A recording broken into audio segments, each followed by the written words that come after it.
If you're booking a trip right now, stop. Because the country you're about to visit might actually put your life at risk. I'm talking about places where tourists have been arrested for no reason, where armed gangs control entire cities, and where governments can't even protect their own people. And number 1 on this list? The situation just got so bad that even the president got arrested. Stay until the end because you need to know this before you book anything. Look, I love travel. I've been to over 40 countries, and I always tell people to explore the world. But here's the thing nobody wants to say out loud. Not every country is safe right now. And I'm not talking about petty theft or getting scammed at a market. I'm talking about real danger. Kidnappings, terrorism, war zones, places where your embassy can't help you even if they wanted to. So today, I'm counting down the 10 countries you should absolutely avoid in 2026. And trust me, this isn't some clickbait list. These are places where governments, travel experts, and even the United Nations are telling people to stay away. Some of these might surprise you because they used to be tourist destinations. Others, well, you'll understand immediately why they made the list. Before we start, I want to be clear about something. This isn't about the people in these countries. Most people everywhere are good, kind, and welcoming. This is about the situations on the ground, the instability, the violence that's out of control, the governments that have collapsed or turned against their own citizens. So let's not waste any time. Here are the 10 countries you need to avoid right now. Number 10. North Korea. Let's start with the obvious one, North Korea. Now, you might be thinking, who would even want to go there? And yeah, tourism to North Korea has always been weird. You can't just show up and explore. Everything is controlled. You get a government minder who follows you around. You can only see what they want you to see. You can only take photos of what they approve. But here's why it's on this list. It's not just about the restrictions. It's about what happens if you break a rule. And sometimes, you don't even know you've broken a rule until it's too late. Remember Otto Warmbier? He was an American college student who went to North Korea on a tour. He allegedly tried to take a propaganda poster from his hotel as a souvenir. Next thing you know, he's sentenced to 15 years of hard labor. He came back to the United States in a coma and died shortly after. Over a poster. That's the level of risk we're talking about. Foreign visitors have zero legal protection in North Korea. Zero. If the government decides to detain you, there's nothing your embassy can do. There's no fair trial, no due process. They can hold you for months or years, and you become a political bargaining chip. And it's not just Americans, Canadians, Europeans, Australians. Anyone can be detained for basically anything. Taking the wrong photo, saying the wrong thing, being in the wrong place at the wrong time. The rules are unclear on purpose. It keeps people scared and gives the government total control. Plus, let's be real, North Korea is one of the most isolated countries on Earth. If something goes wrong, if you get sick or injured, medical care is extremely limited. You can't just call for help. You can't leave when you want. You're trapped until they let you go. So yeah, North Korea is number 10 because even though tourism there is rare, the risk is extreme. One mistake, one misunderstanding, and your life could be over. It's just not worth it. Number 9. Mali. Now let's move to West Africa. Mali. This one might not be on your radar, but it should be. Because Mali is dealing with some of the worst terrorism and armed conflict in the world right now. For years, Mali has been battling jihadist groups linked to Al-Qaeda and ISIS. These groups control huge parts of the country, especially in the north and central regions. They attack villages, target government forces, and kidnap foreigners for ransom. And I'm not talking about rare incidents. This happens regularly. In fact, multiple Western tourists have been kidnapped in Mali over the past few years. Some were held for years before being released. Others were killed. And it's not just tourists. Aid workers, journalists, even United Nations peacekeepers have been targeted.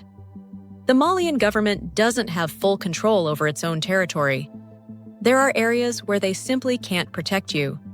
The military is stretched thin, and they're fighting a war they're not winning. On top of that, there have been multiple military coups in recent years, which means the political situation is a mess too. Travel to Mali right now means traveling through active conflict zones. Roads are unsafe. Checkpoints are unpredictable.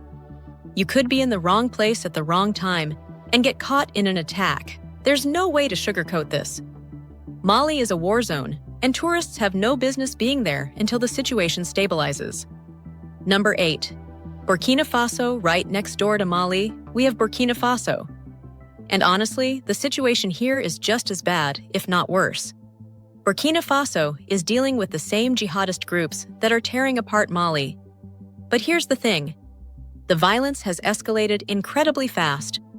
Just a few years ago, parts of Burkina Faso were relatively safe. Not anymore.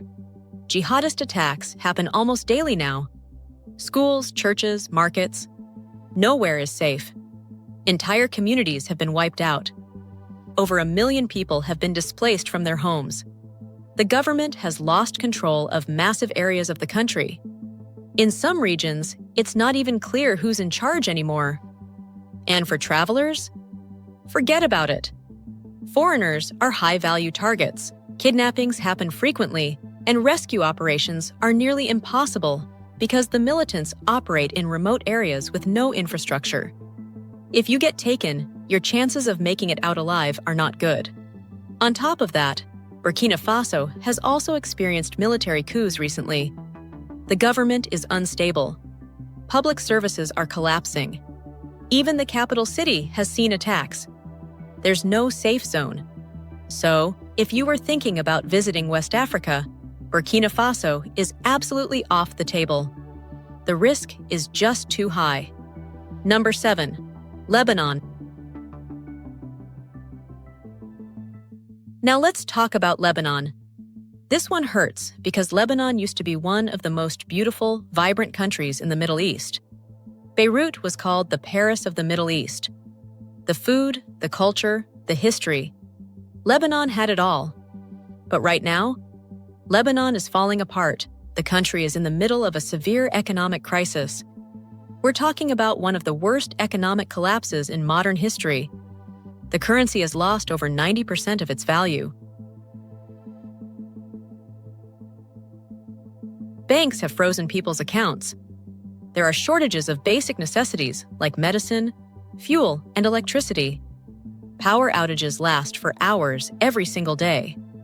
On top of that, the political situation is a disaster. The government is barely functioning. There's massive corruption, and tensions are rising both inside the country and with neighboring countries. Lebanon shares a border with Syria, which is still a war zone, and with Israel, and tensions there have been escalating too. There's also the issue of Hezbollah, which is a powerful armed group that operates in Lebanon. They're involved in regional conflicts, and that makes Lebanon a potential flashpoint for wider violence. Airstrikes and military operations have happened before, and they could happen again. For travelers, Lebanon is just too unstable right now. The economy is collapsing, the political situation is a mess, and regional tensions could explode at any moment. It's not the Lebanon people remember. It's a country in crisis, and until things stabilize, it's not safe to visit. Number 6. Iraq. Iraq has been through hell over the past few decades. Wars, invasions, occupation, and then the rise of ISIS. And while things have improved in some areas, Iraq is still not safe for tourists. ISIS might have lost most of its territory, but the group is still active. They carry out attacks, assassinations, and bombings, especially in rural areas and places where the government has less control. There are also other militant groups operating in Iraq, and tensions between different political and religious factions are high. Security conditions vary wildly depending on where you are. Baghdad has seen some improvement, but attacks still happen. Other cities and rural areas are far more dangerous. Kidnappings of foreigners still occur. The risk of being in the wrong place at the wrong time is real. Then there's the political instability. Iraq's government has struggled to maintain unity and provide basic services. Protests have turned violent in the past. There's always the risk of things escalating quickly. And let's not forget that Iraq shares borders with Syria and Iran, two countries that are also on this list. Regional instability affects Iraq directly. Military operations, drone strikes, and cross-border attacks have all happened in recent years. So, while Iraq isn't the absolute worst place on this list, it's still a country where the security situation is unpredictable and dangerous. Unless you have a really good reason to be there, it's best to stay away. Number 5. Haiti. Haiti is a tragedy. This is a country that's been hit by natural disasters, extreme poverty, and now complete lawlessness. And in 2026, the situation is worse than ever. Right now, gangs control most of Port-au-Prince, the capital. We're not talking about small-time criminals. These are heavily armed gangs that have more power than the police. They kidnap people for ransom, including foreigners. They block roads. They control entire neighborhoods. The government has almost no authority. Kidnappings in Haiti are out of control. It doesn't matter if you're a tourist, a missionary, or an aid worker. If you're foreign, you're a target because gangs know they can demand ransom from your family or organization. And even if the ransom is paid, there's no guarantee you'll be released safely. On top of that, Haiti's institutions have collapsed. Hospitals are overwhelmed and under-resourced. Police are outgunned. The justice system barely functions. If something happens to you in Haiti, there's no one to help. Even getting around is dangerous.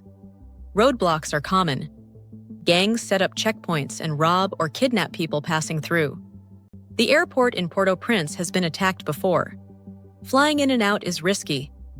And all of this is happening in a country that's still recovering from earthquakes, hurricanes, and political assassinations. The president was murdered in 2021, and the country has been in chaos ever since. Haiti is heartbreaking because the people deserve so much better. But for travelers, it's one of the most dangerous places in the world right now. Avoid it completely until the situation improves. Number 4. Libya. Libya is another country that used to be relatively stable and has now descended into chaos. Ever since the fall of Gaddafi in 2011, Libya has been a mess. The country is divided between rival governments and militias. There's no central authority with real control. Different armed groups control different parts of the country, and they fight each other constantly. Foreign powers are involved too, backing different sides, which makes the situation even more complicated.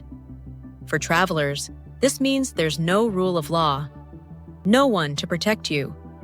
Militias operate with total freedom. Kidnappings are common. Violent incidents can happen anywhere, anytime. There's no functioning police force or justice system to turn to. The infrastructure is falling apart. Roads are dangerous. Airports are sometimes targets of attacks. Even the capital, Tripoli, sees regular fighting and bombings. There's no safe zone in Libya. On top of that, Libya has become a major transit point for human trafficking and smuggling. The country is filled with criminal networks, and they don't care who gets caught in the crossfire. Foreigners in Libya are at extreme risk. There have been cases of journalists, aid workers, and even diplomats being kidnapped or killed. The situation is so bad that most embassies have closed or operate with skeleton staff. So unless you absolutely have to be there for work with serious security, Libya is a no-go. Number 3. Syria. Syria is still an active war zone. Let's just say that up front. The civil war that started in 2011 is technically still going on, even though it's not in the news as much anymore. Different parts of Syria are controlled by different groups. The Assad government controls some areas. Kurdish forces control others. Turkish-backed militias control parts of the north.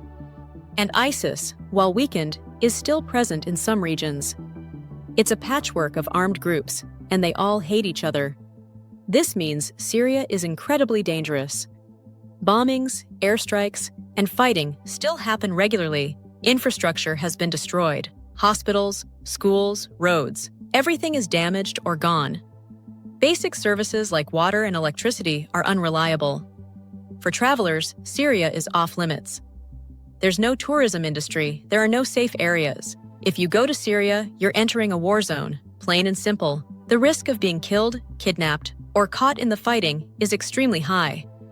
Foreigners are particularly vulnerable. There are extremist groups that target Westerners specifically. Kidnappings have happened. Journalists have been killed. Aid workers have been attacked.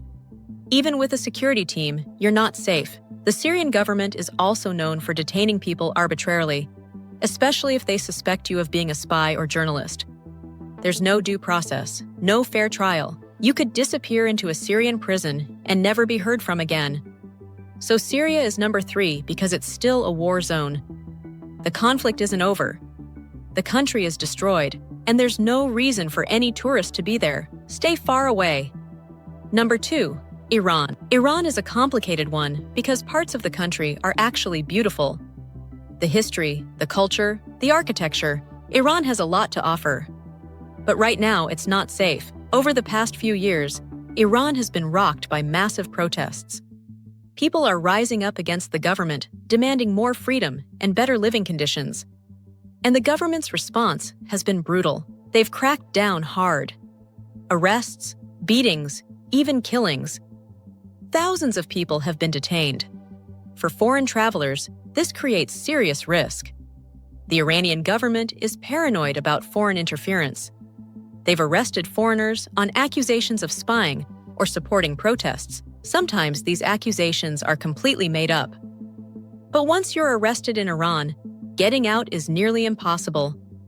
There have been cases of tourists, dual nationals, and even academics being detained for months or years.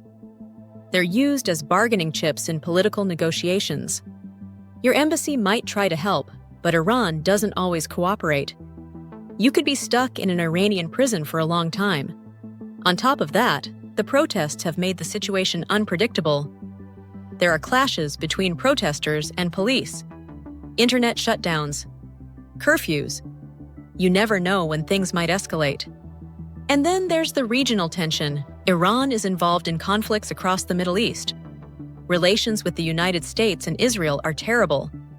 There's always the risk of military strikes or broader conflict breaking out.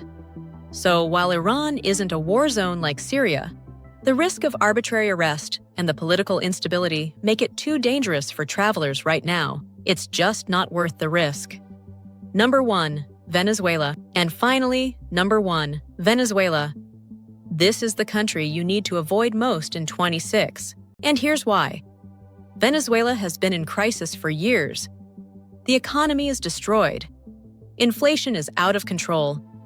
People can't afford basic necessities. Hospitals have no medicine. Crime is rampant. Gangs and armed groups operate openly. It's been bad for a long time, but recently, things got even worse. The president was arrested. Think about that. The leader of the country was taken into custody. That's not something that happens in stable countries. When a president gets arrested, it means the entire system is collapsing. Now Venezuela is facing severe political instability. There's no clear authority. Institutions are breaking down. Protests and unrest are spreading. Violence is increasing. And for travelers, this is the worst possible situation. When a country is in this kind of chaos, there's no rule of law. No one to protect you. Criminal gangs take advantage of the chaos. Violent crime gets worse. Foreigners are prime targets in Venezuela. Kidnapping for ransom is already a major problem, and it's only going to get worse now. If you're grabbed, there's no functioning police force to rescue you. And here's the scariest part. When countries collapse like this, things can spiral out of control fast. What starts as political instability can turn into civil war. Different factions start fighting for power. The military might split.